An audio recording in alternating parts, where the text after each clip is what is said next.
Game Badgers, Mr. First Class here, and we're playing Fallout 76 today to determine if the Kabloom actually goes kaboom, as the name suggests, or if this psychedelically decorated shotgun is a sure bet for the script machine. In this video, I'll be conducting a comprehensive comparison of the Kabloom shotgun with 4 other shotguns, excluding the Pepper Shaker. Our primary objective is to determine which shotgun emerges as the most efficient in dispatching the formidable Scorched Overseer, subsequently ranking them based on their performance.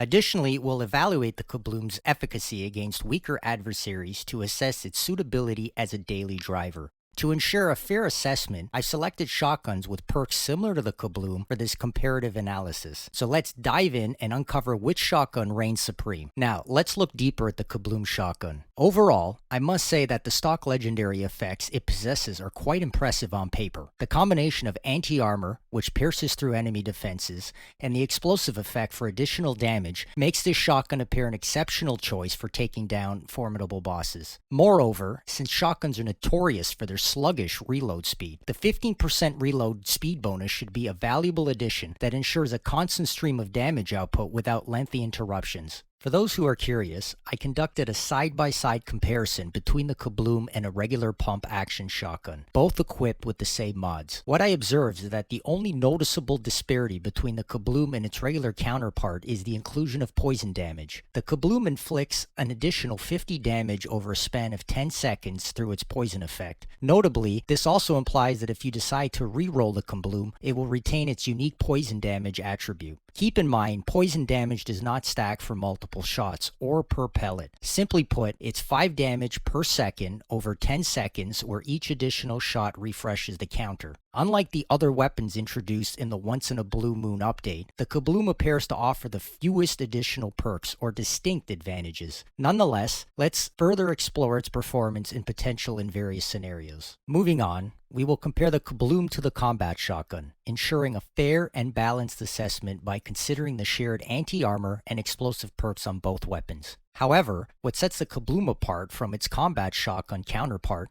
is the unique poison damage effect, providing an additional layer of sustained damage over time. This distinct quality might give the Kabloom an edge in certain combat scenarios, as the poison effect can continue to weaken adversaries even after the initial impact. Now, let's turn our attention to the double-barrel shotgun as we compare it to the Kabloom. To ensure a fair evaluation, we've equipped the double-barrel shotgun with the explosive perk, just like the Kabloom. However, instead of utilizing the anti-armor effect, we opted for the quad effect, which grants a larger magazine size. When analyzing the double-barrel shotgun, we find that its distinguishing characteristic lies in its ability to fire 2 shots consecutively before requiring a reload. This feature, commonly referred to as a double tap, can be advantageous in certain combat scenarios, allowing for swift and impactful damage delivery. However, it's important to note that in a dedicated double barrel build, relying solely on 2 shots before reloading may prove to be less effective, thus justifying the decision to employ the quad effect for a larger magazine capacity. Let's move on to the Gauss shotgun as we continue our comparison with the Kabloom. The Gauss shotgun presents an interesting dynamic to consider, as it possesses the anti-armor perk. However, it's important to note that being an energy weapon, the Gauss shotgun naturally benefits from a built-in bonus of 15% explosive damage. Lastly, let's pit the Kabloom against the Cold Shoulder as we conclude our comparison. Our primary focus will be on evaluating whether the freezing damage inflicted by the Cold Shoulder surpasses the explosive damage of the other quad double-barrel shotgun we are utilizing. Keep in mind, the Cold Shoulder does not benefit from the cryptid damage bonus. Let's see how quickly each shotgun defeats the Overseer from slowest to fastest. For this comparison, we did multiple runs with each shotgun to account for human error and chose the fastest of each to show potential rather than the average time. 5. Coming in at last place is the Kabloom. I really had high hopes for this shotgun. When this gun isn't missing consecutive shots, its damage hits like a soft pillow to the face. My other complaint is despite its faster reload speed, it's still a pump shotgun and really drags its stupid ass regardless of this. The additional poison damage is barely noticeable on higher level enemies, making its unique effect utterly useless, which is disappointing considering this is the only unique difference between the standard pump and the Kabloom. 4. Next up, in 4th place, we have the double barrel shotgun, clocking in at 8.1 seconds. As anticipated, without the anti-armor perk, its performance against bosses wasn't impressive. The time difference between the double barrel and the Kabloom seems minimal. It appears that slight variations in critical damage, reload speed, and human error play a role. However, don't underestimate the double barrel shotgun against weaker enemies, as it excels in dispatching hordes of foes with ease. 3, Taking the 3rd spot on the list is the combat shotgun, with a time of 7 seconds. The combination of increased fire rate and the anti-armor perk seem to compensate for the lack of poison damage found on the Kabloom. A 7-second completion time is a noteworthy difference when considering all factors, including human input and in-game calculations. The combat shotgun proves its worth as a reliable option for this encounter.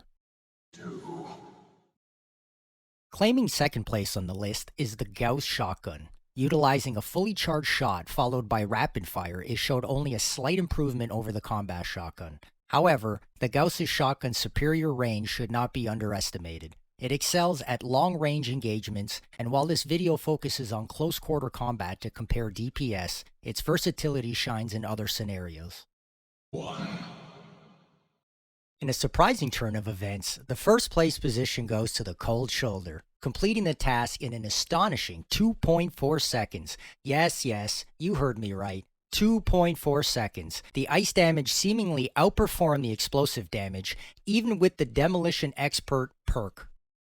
I threw together a shotgun build to test out this class of weapons. For gear, I'm using Vault-Tec Under Armor for additional luck, and my Brotherhood of Steel Armor. Each piece has 1 additional luck for my full health luck build. This in combination with consumables or various other methods gives me that magic 33 luck needed for criticals. I won't get into all the perks, however if you're a beginner, or perhaps you're interested in making your first shotgunner build, I will briefly display my build. Feel free to screenshot or pause the screen if you would like to use my build. Same applies to the legendary perks. Feel free to swap out cards to fit your build or playstyle more accurately. Now over at Westtech, just take a moment to observe the Kabloom in action. Even with a high VATS percentage, this thing misses shot after shot after shot.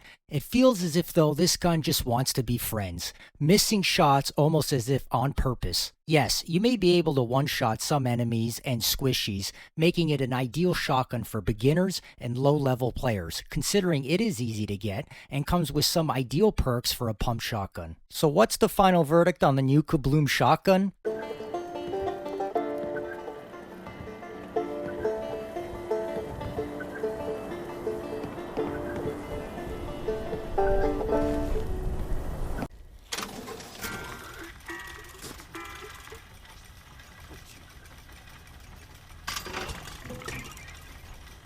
The weapon skin says it all. Flower power. Passive resistance and non-violence. We all know flowers are better suited as a kind gesture and not used as vices for combat. Ultimately, if you're a veteran player, I strongly suggest fast traveling over to a vendor station. Head over to the script machine where players gather to recycle these gloriously useless and weapons. There you have it. Have a nice day everyone, and until the next time, ciao for now.